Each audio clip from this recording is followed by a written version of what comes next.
যুবক ভাই, আপনি যে নামাজ পড়ছেন না, আল্লাহ তাআলাকে ফাঁকি দিচ্ছেন এই দুনিয়ার মধ্যে থেকেও। আল্লাহ তাআলা আপনাকে এত কষ্ট করে, দয়া করে, মায়া করে, মোহাব্বত করে আপনাকে সৃষ্টি করলো। মায়ের পেটের মধ্যে 10 মাস 10 দিন গর্ভ ধারণ করে দুনিয়ার মধ্যে পাঠাইলো। কেন আপনাকে কি আল্লাহ তাআলা এই দুনিয়ায় পশু পাখির মতো ছেড়ে দিয়েছে? নো যুবক ভাই, আপনি যে কাজ করছেন সেটা একদম ভুল।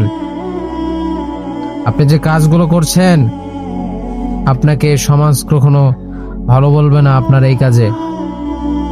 আপনি নামাজ পড়ছেন না, আপনি অসৎ বন্ধুদের সাথে ঘোরাফেরা করছেন, আপনি মাথার চুল বলে রাখছেন। বলেন, আপনি আমাকে একটা প্রশ্নের উত্তর দেন।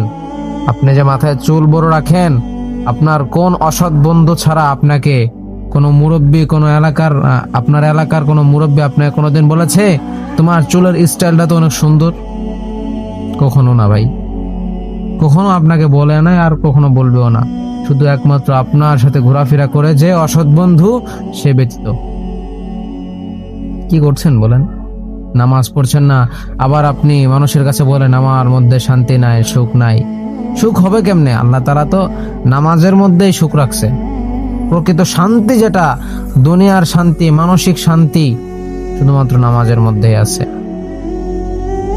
আল্লাহ তাআলা যখন কিয়ামতের দিন হিসাব নেবে, আর বেটা রাসূল সাল্লাল্লাহু আলাইহি সাল্লাম বলে দিয়েছে, মিফতাহুল জান্নাতিস সালাহ। আল্লাহ রাসূল সাল্লাল্লাহু আলাইহি সাল্লাম বলেন যে নামাজ হচ্ছে বেহেশতের চাবি। কেন নামাজ পড়ছো না ভাই? কি করছো দুনিয়ার মধ্যে? কি জবাব দিবে আল্লাহ তাআলার কাছে গেলে বলো? কোনো জবাব নাই তোমার।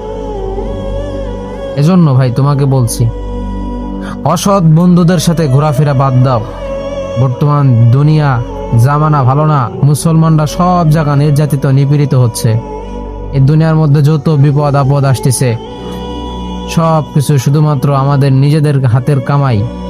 আল্লাহ তাআলা কোনো বান্দাকে, তার বান্দাদের উপর কখনো ইচ্ছাকৃত ভাবে কখনো কোনো বিপদ মুসিবত এগুলো দেয় না।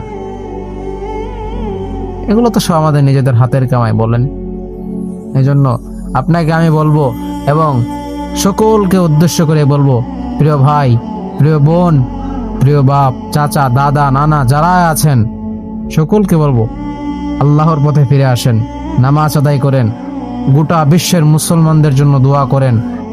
নিজেও ভালো থাকবেন, একালেও ভালো থাকবেন, পরকালেও ভালো থাকবেন। আল্লাহ তাআলা আমাদের সকলকে বেশি বেশি করে 5 ওয়াক্ত নামাজ জামাতে পড়ার তৌফিক দান করুক।